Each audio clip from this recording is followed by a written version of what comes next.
Job, you checked it, mate. Yeah. Didn't sit here and talk for half an hour. You got your timer on? Oh my God, just imagine. Yeah. Yeah, I got my timer on. Cool.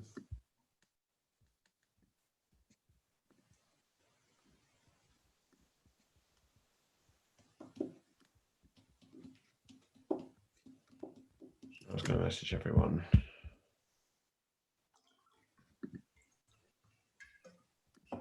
Cool. So we are live now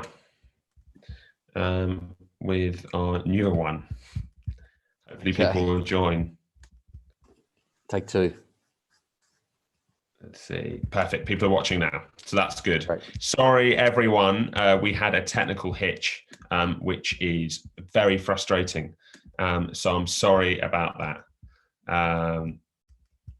I should somehow try and tell the other people not to look at the old one. So just give me 1 sec, everyone.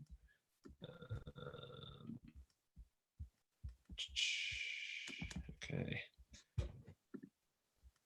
So we've got one watching currently. So just want to make sure that everything's okay.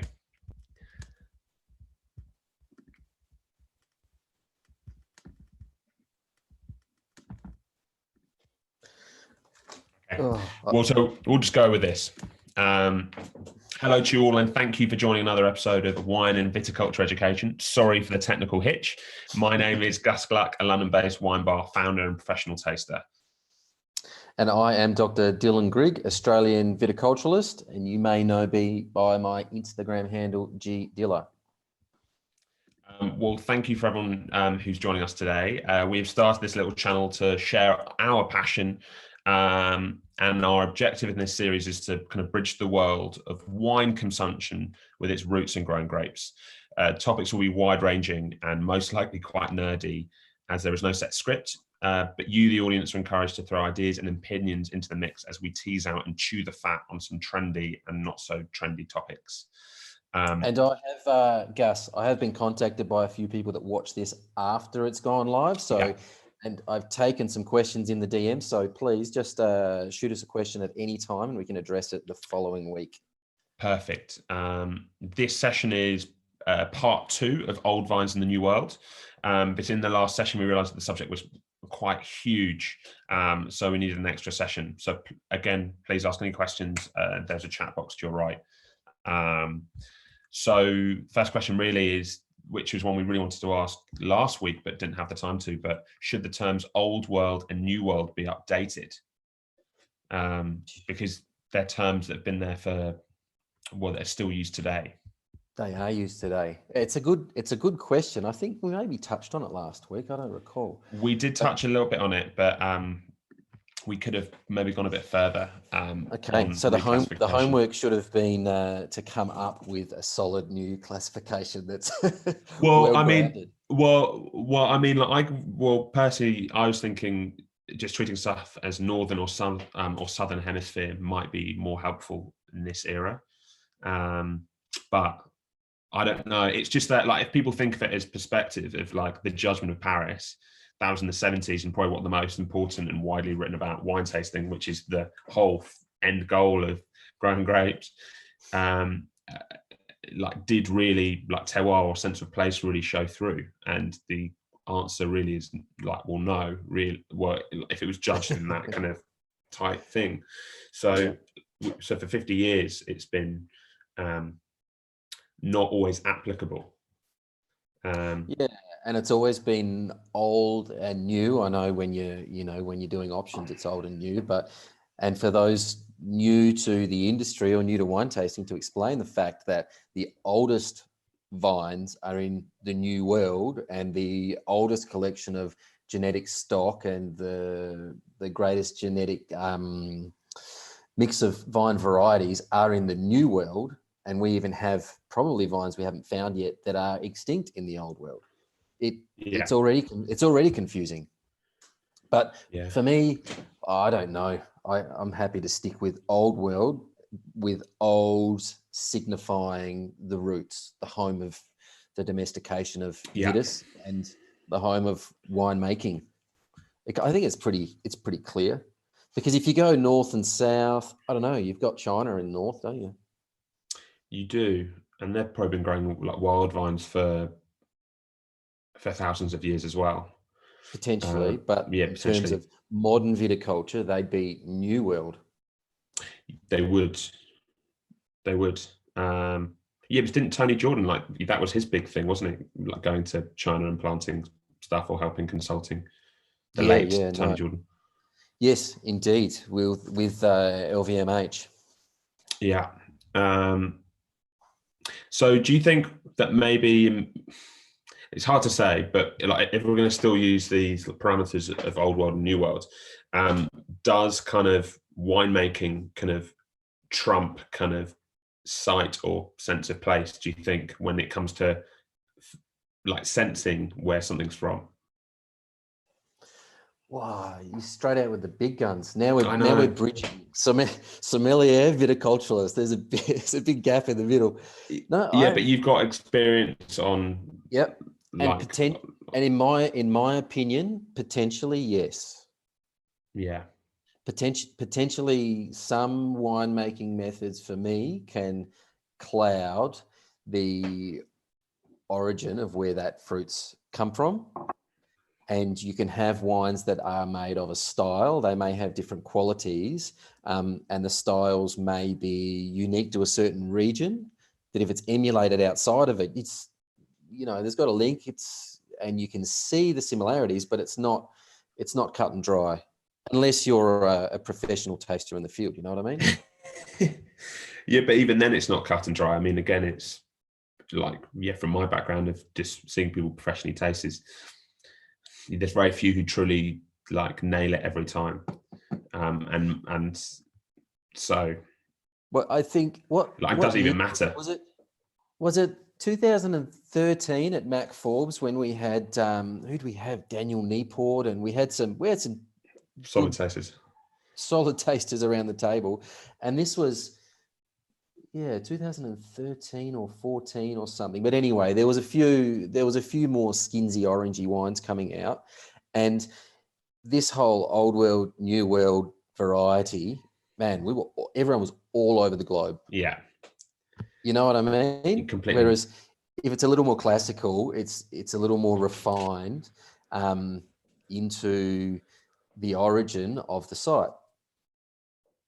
So you can argue that some skin contact wines, better express the terroir. But if you're not tasting them all the time and having a lot of different reference points, I find sometimes it can be difficult to tell where they're from.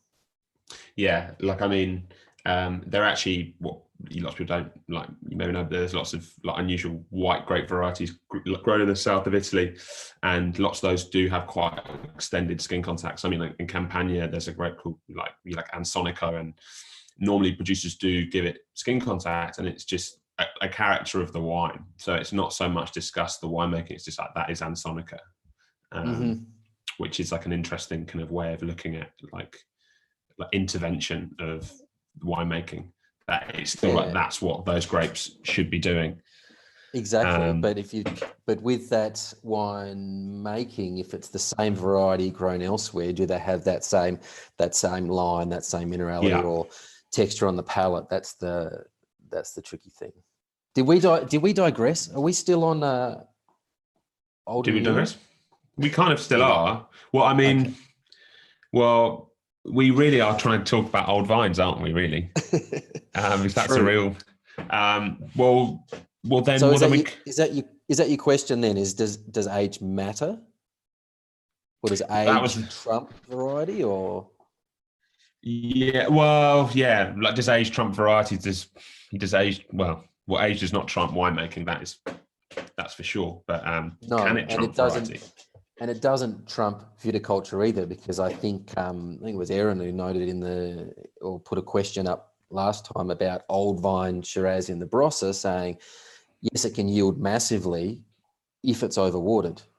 If you overwater a variety, doesn't matter how old it is, it'll be potentially bigger canopied, bigger berries, less intense, lighter, and somewhat different to if it was unirrigated or irrigated with sensitivity.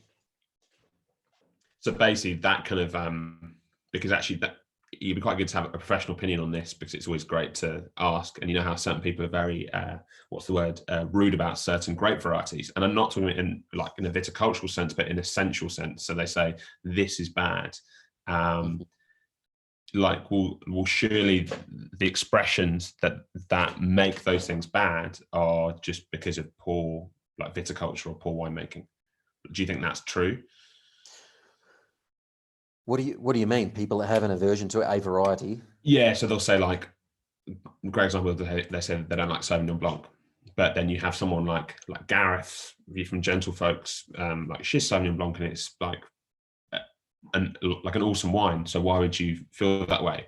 And is it mostly due to stuff like farming practices where yielding high, or winemaking practices like adding flavored yeasts or whatever?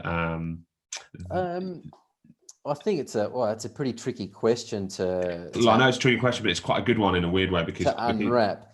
I think if you look at it viticulturally, or you look at Sauvignon Blanc, for example, if you mention that's methoxypyrazine, it's that flavor is just so strong and so dominant. Yeah. So how do you get around that? You don't really get around it. I mean, a lot of the modern clones were chosen, they're chosen for their fruity characteristics, but that bell pepper is just going to shine right through. So the only way to get it out is with some form of wine making. Yeah, I mean, you can pick it earlier, but it's greener. You can leave it to go later, and yes, then it's riper and there's less chance of having that, and you have more mature characters, but it is what it is at the end of the day. Well, that's a good answer to that question. Well, should we go kind of a bit more into your kind of research on on our vines and kind of what it kind of yielded? I've got a few personal questions on stuff like that, dieback. Is it more of an issue with older vines in general? Utopia dieback. You can get it in vines once vines around 10 years old can be susceptible. It depends on the pruning methodology, how healthy your vine is to begin with, so how much push your vine's got, how you prune, and if you protect your wounds if you're making big cuts. So yes, an old vine that's been there for 120 years has been pruned 120 times. Yeah. So the chances or the probability of that having Eutypa spores land on a wound and enter the vascular tissue of the plant and cause some dieback, of course, are going to be greater. Okay. But I don't think anyone's done the research, but perhaps older vines have a way of fighting against this with having greater resilience. I mean, but then that being said, one of my study sites was 160, what was it at the time? 168 years old. Wow. And it had Eutypa. Okay. And you was that for? You could see that it wasn't in perfect health. It didn't have Eutypa and it was just battling on. It had Eutypa and it's probably had it for, a century. So it hasn't killed it, which is probably an important point, but it is slowly dying. So part of some of the arms you could see when you get Eutypa, you get these really short, stumpy little shoots that come out of the wood when you've got the toxins in the wood. So you got to cut them off and paint that wound and make sure that the dieback doesn't go down into the healthy tissue or the trunk, which is often the case in some of these really old vineyards. If they see some Eutypa out there, it'll be go out with the chainsaw and, get it out before it goes into that trunk, because the trunks are, they're too old and too precious to lose. Yes, Aaron said more push, less Eutypa, ? Yeah. I don't know if it's been scientifically proven, but if we look at when Eutypa came in, there was a method of management whereby more stress is better for quality. It was the the standout headline. So vines were stressed, vines weren't pushing as hard. Then we had a drought, then we had heat waves. And in these years of high external stress on the vines, we saw Juniper like grow Really? Okay. or the effect grow really quick. Because the vines don't have as much push or energy to fight it or to grow through it. So if you've got stronger, healthier vines, then they are less inclined to suffer as hard. Okay. So, Sorry, go on. no, I was going to say, so we were seeing Juniper come in vines that were, 15 to 20 years old and having a significant linear meterage of the cordon that was dead, partly due to wrapping, but partly due to the management. So, I mean, I've spoken to growers today who are like, no, we give the vines a little bit, if they're real conventional, we give the vines a bit of calcium nitrate or a bit of urea, or we give them some push, because with that extra vigor and energy and health, it appears to keep the Juniper at bay for longer. Okay, so it's almost like going to the gym, and it's it's trying to strengthen it up. It's giving your vines the building blocks and not letting them go into a stressed state where they're shutting down. So what would you do, like organically, in that kind of like in that world to help combat it? Soil. Everything's in soil. Same thing I always say, soil. But you would also, I mean, you'd be putting on some soil activating sprays, and you'd be putting on some organic, like some amino acid forms of nitrogen, but also probably foliar nutrition. So, the leaf's connected by a petiole.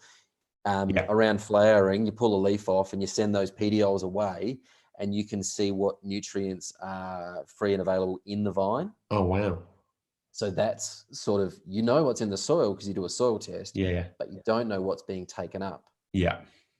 So doing that testing, then that allows you to target sprays, which you can do totally with organic amendments. Yeah. To keep the vines happy. That's the fine tuning. So this year it was so dry that I saw a lot of, I only arrived in Australia in December, but the manganese deficiency, like there were deficiencies because the minerals just weren't dissolving in the soil solution, so the vines couldn't get them. So in that case, you put a spray on to alleviate that, and then you less detrimental effects from Juniper and other diseases as well. Other diseases. So there's someone called James who's actually a student at Plumpton, who's asking, do you have to treat old vines differently to younger ones? Is there a stage/age you have to change your vine maintenance? I don't think so, because vine age is a continuum. So vines are 1 to 200 if we talk about what we know.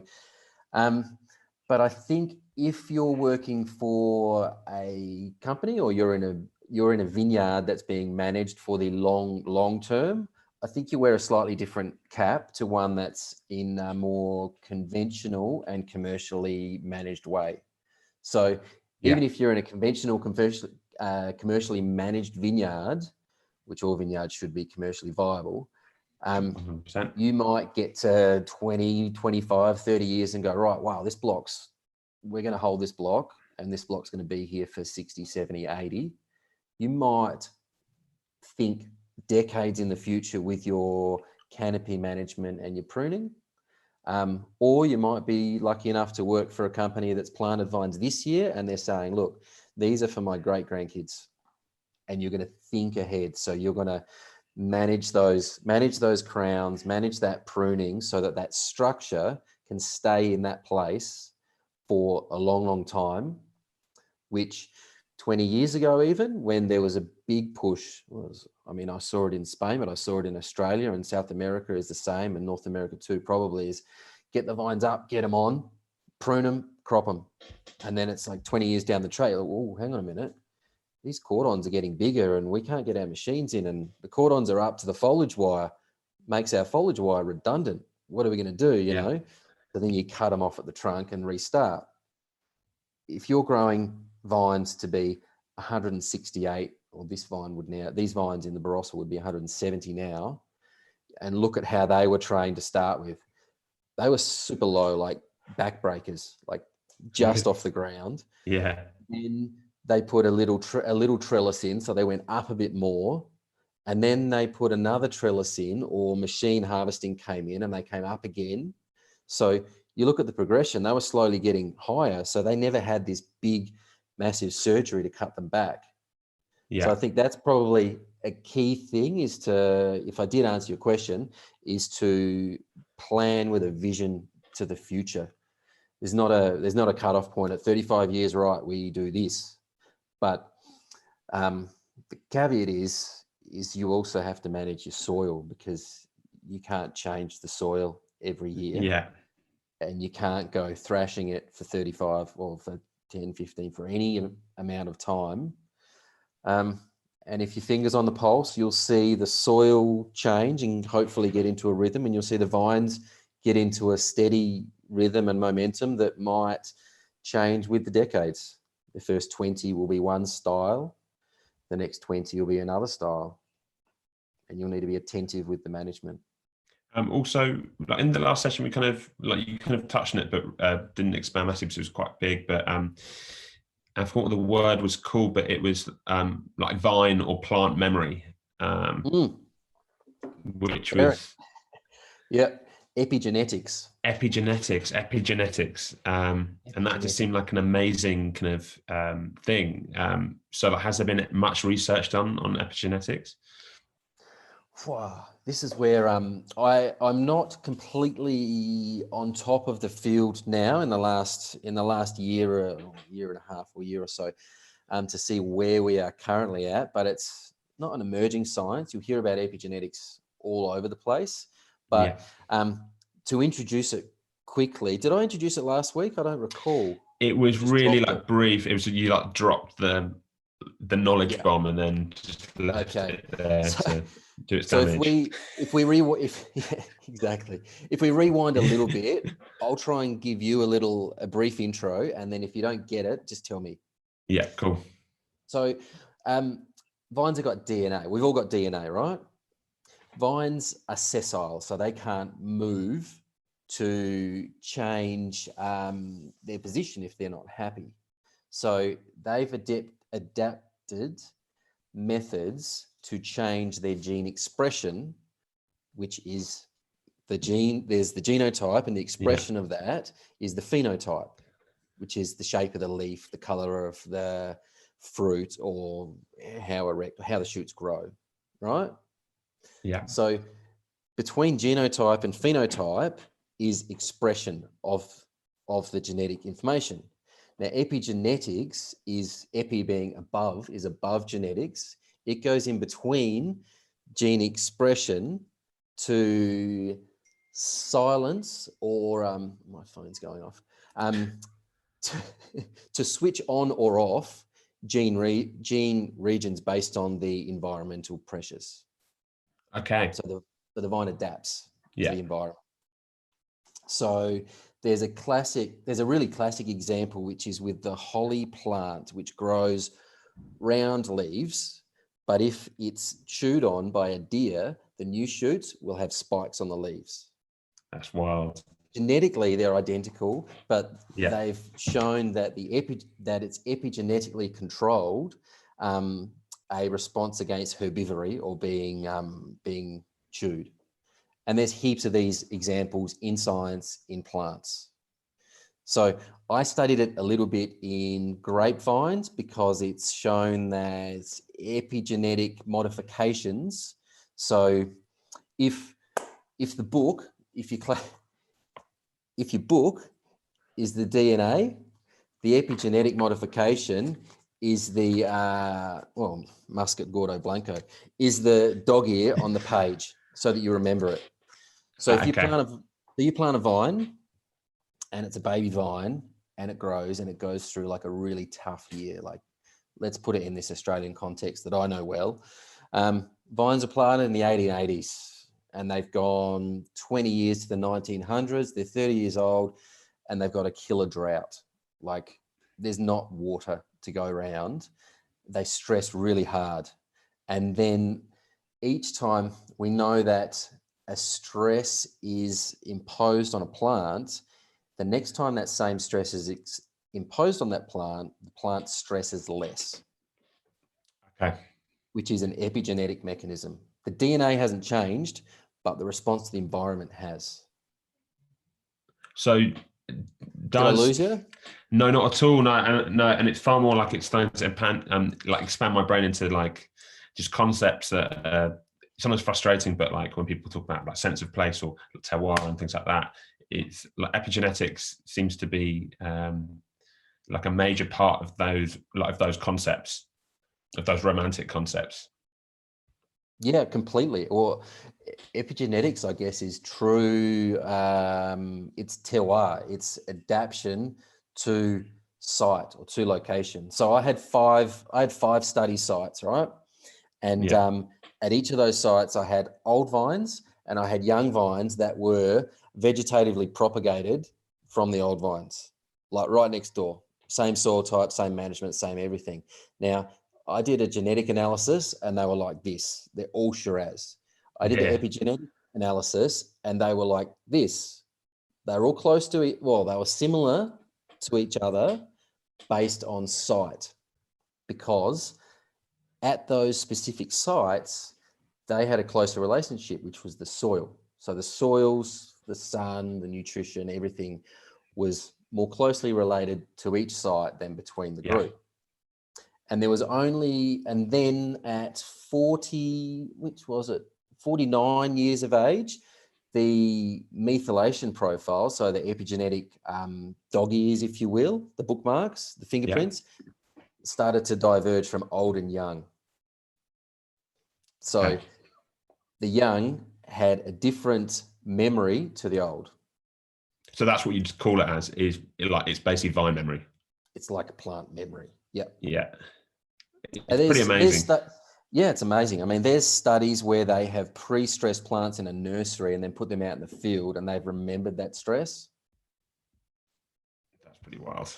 And if we're talking about plant stress and the organoleptic properties of grapes, which confer to wine, you've got antioxidants. So you've got anthocyanins. Yeah. So the plant's going to produce more, or sugar, or it's going to have, it's going to stress less in terms of water loss. So it's not going to have those big dips and troughs. Yep. Also, you'll go back to epigenetics. I think, Erin wants a whole episode on on epigenetics. Which all right, let's do it. And what I'll do is I'll get some real world examples from other plants, because it's just blows your mind. And then I'll bring it back to the context of viticulture and some of the more studied species like poplars and things like that, because we're dealing with vegetatively propagated vines. So if we backtrack and say the epigenetic profiles of all of the plants that I looked at were different, they showed some differences, and I went a step further and looked at layering and cuttings, which will join into that episode of taking a cutting. They lose that epigenetic memory and they're starting from scratch because that little vine is juvenile. Whereas layering from the mother, these vines had, I need to look because it's been a while, had 87-year age difference, and epigenetically their memory between the mother and the daughter was the same. No way. Even though they'd been cut underground, they'd just been established as one plant. So they were the same plant. But then the layers, because we don't have phylloxera in Australia, were severed at 6 years of age. So it went through that rejuvenation connected to the mother and sharing resources. And the interesting part is that vineyard, all these other vineyards, they've got old vines and young vines and they go to separate wines. This vineyard has old vines and young vines layered in the same row, and the winemakers don't take the time to pick the old separate to the young. for a $300 wine. Wow. If that Bloody makes hell. sense to you. It does. It completely does. So in some ways, so like epigenetics, so that's a kind of proof in the pudding for stuff like mass selection and propagating vines that way. So do you basically No, because that's you lose the epigenetic memory. Epigenetics are heritable through seeds and reversible. Okay. But there's not many studies, but there's some studies in grapevine. Oh no, we'll go into that when we do the epigenetics episode. Well, and then there's a couple of questions I had, which were and are there any kind of real like overarching rules for vine care for older vineyards? So yeah, for Centen, you've 100-year plus vineyards. Like, is there like some particular overarching rules, or do you just have to like adapt to site completely when they reach that age? I think you adapt to site, but the overarching rule is caution. Yeah. Okay. Like you don't want to accidentally bump into one of these things with the tractor. No. If you're pruning, like if you've got really old Shiraz, like, vines have, they grow from a cutting and there's buds every node along there. So when that trunk expands, those buds are inside that trunk. So they're called latent buds. The older a vine gets, some of those latent buds won't shoot because they're right in the wood, or the wood's gone dead. So you might have an old Shiraz vineyard, and if someone doesn't, or no, any vineyard really, someone doesn't know what they're doing and they cut a bit hard and you lose an arm, it's not like a younger vineyard where you can get another shoot. Yeah. They won't always reshoot.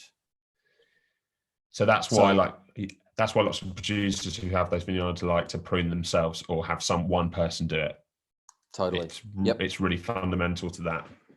It's fundamental to that. And that's why people pay a lot of money to have a, pruning consultants come and look at the vine, because these old vines, they've got you might have a big trunk like this, but you've only got sap flowing up just this part.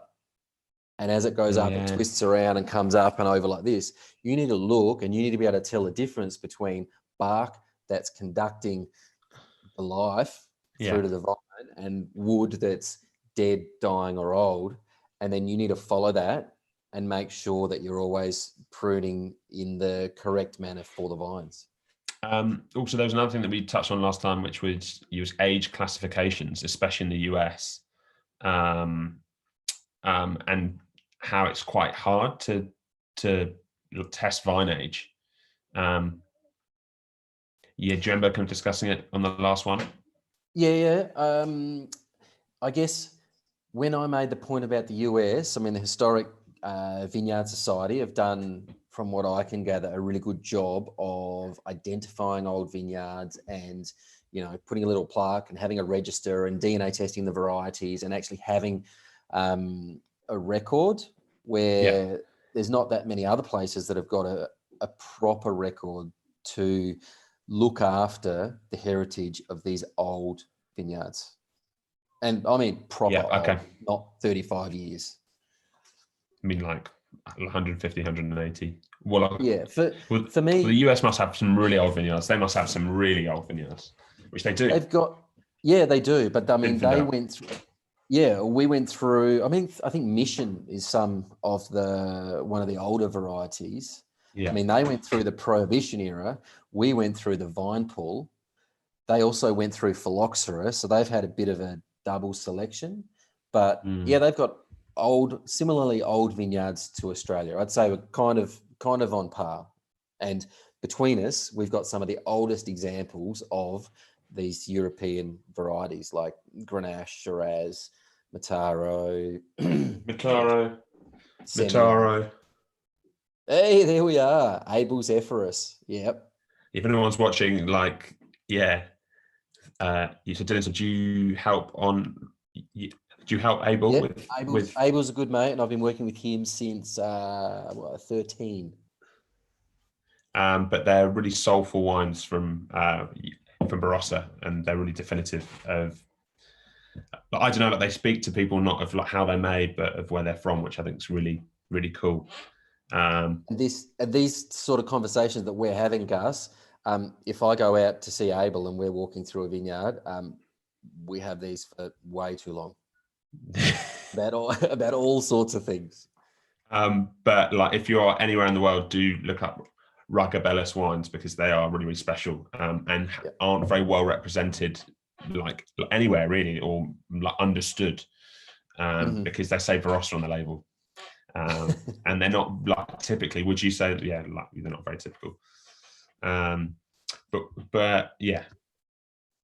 Typical typical. They're not typical. They're typical of a new Barossa for me, and one that really respects the land, and he doesn't mess with it too much. He spends a lot of time blending for each of the wines. Which there's a Shiraz dominant, but there's Mataro, Grenache, and Cinsault in all of them.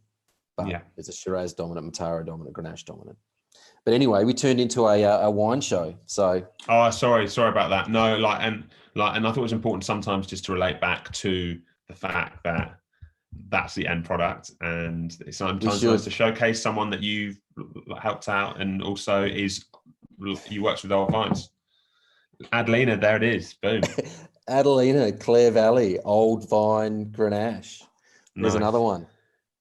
Okay, we can do that. We can play train spotting. We can play train spotting. Digress. But we're coming close to the end of this Old Vines and New World. Like we covered some more stuff, which was really great that we didn't get to, which was epigenetics mostly. But we'll come back to epigenetics. Just like, do you have any other takeaways? I think the one thing that we didn't cover, which is another huge thing, which we touched on last time, was quality and age. And when we got offline, we kept talking a little bit, and I kind of just made a quick summary of my thesis and my findings in quality with vine age. Should we do that now? Save the best till last? Let's do it. All right. So people talk about vine age, and because it's old, it must be good. Well, yes, because to be old, it has to have made it through economic cycles, fashion cycles, phylloxera, nematode attacks, droughts, like it's made it through. So it's obviously a stayer for one reason or another.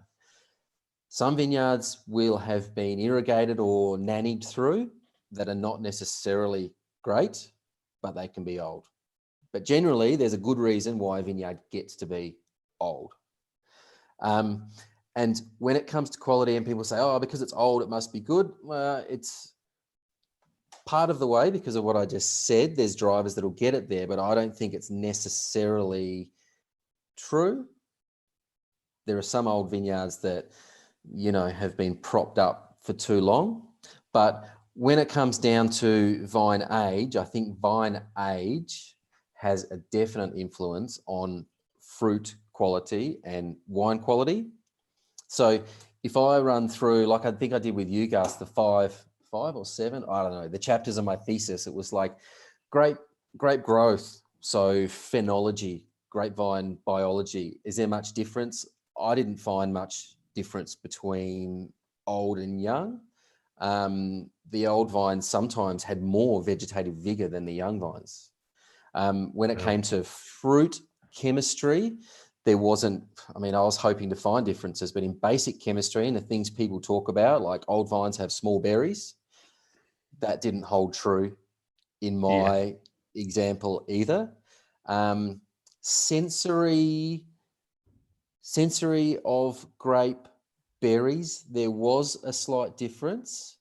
I think if I go share screen and drop, let's just have a look at this. So this is a PCA biplot. Can you see my cursor? Yeah, I can see it. Yeah. PCA biplot. So basically you get all your measurements, you run the statistics on them, any attributes that are significantly different, statistically speaking, you put through another statistical method of principal component analysis. The center of this biplot, we'll call it 0, and then things radiate out and they're grouped based on associations. So the take home from this is on the top for fruit organoleptic like flavor from our sensory panel. Yeah. You can see old.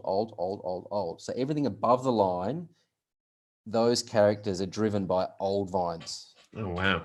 You can see that? Yeah, can see it. And young vines. So the only attributes that are pulling young vines down or separating them are pulp sweetness and dried fruit flavor. Yeah. For whatever reason. And the interesting thing is if you see the yellow, old and young, that's the only young that's up with the old. Yeah. So which site do you reckon that is? The one that was layered. The one that was layered. Oh, how interesting. So they're 12 years old, but they've got it's helping. A similar profile to the ones that are 90 years old. Oh, wow. That's pretty amazing. Okay? Yeah. So when you go through, if I stop share, so you go through the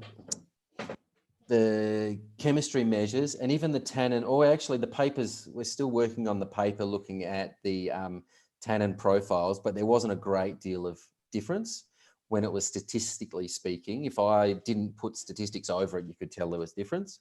And when it came to wine, it was the same thing. Basic chemistry, there was very little difference other than old vines had a more appropriate pH and TA at harvest. Okay. For winemaking. So they had more balance, if you will.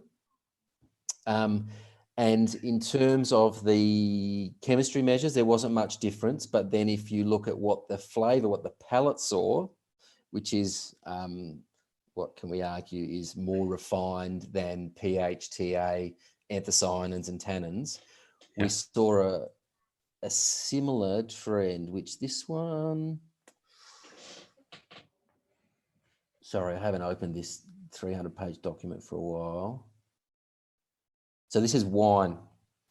Yeah. So here, I can't point with my finger, but if you see where I'm running the cursor through here, you can see that we get a similar trend of old kind of grouping away from young. So old is more more pulled towards the top right, which is red fruit, fresh fruit, red fruit aromas and flavors, whereas the young has less association with those characters. How interesting. So in my sample cohort, we didn't see that older vines had smaller berries and more intensity and black and blah, blah, blah. No, they were more lifted, pretty, floral, red versus dark fruit, weight, savory, complex, alcohol, all of these other things. So mind blowing. So the quick summary was, if you measure it, I mean, it's one thing to say that old vines have small fruit, smaller berries, for example, so you got better skin to pulp ratio, but I didn't find that was a driver. And when we were looking for differences, there weren't many differences until we got to either sensory analysis or metabolomics of volatile aroma compounds, which is a really fine resolution measurement. Yeah. That would make old and young different. But the gross measurements didn't really come up with much, but the whole study found different avenues that someone else needs to study to really crack that open and hone in. There's work. Aaron, it could be you. It could be you. Could be. Yep. It could be next. 5-year study on Semillon. Yeah, that'd be great. Please do. Please do. Well, that's pretty amazing. So that's like some good conclusive take home for people, especially on that old vine, actual sensory. That's what it comes down to at the end of the day. 100%. And so, well, we've gone on for 43 minutes. We should probably stop there. But no, but it was a big subject. And again, if anyone's got any questions at all, please do message Dylan after a talk, or myself if you need even more info on kind of old vine wines, because there are loads. But thank you to everyone who joined us today, and sorry about the technical issue. It will not happen next time. But we'll see you most likely next Monday. Is that okay, Dylan? Next Monday? Sure. for the next episode. We will decide later, probably today, of what we'll do. But I'm Gus Gluck. And I'm still Dylan Grigg. And thank you very much. We'll see you on the next one. Thank you. Don't forget, you can watch them offline too. You can watch them offline. Very good idea. Cool. Okay. Thanks, guys. Bye-bye.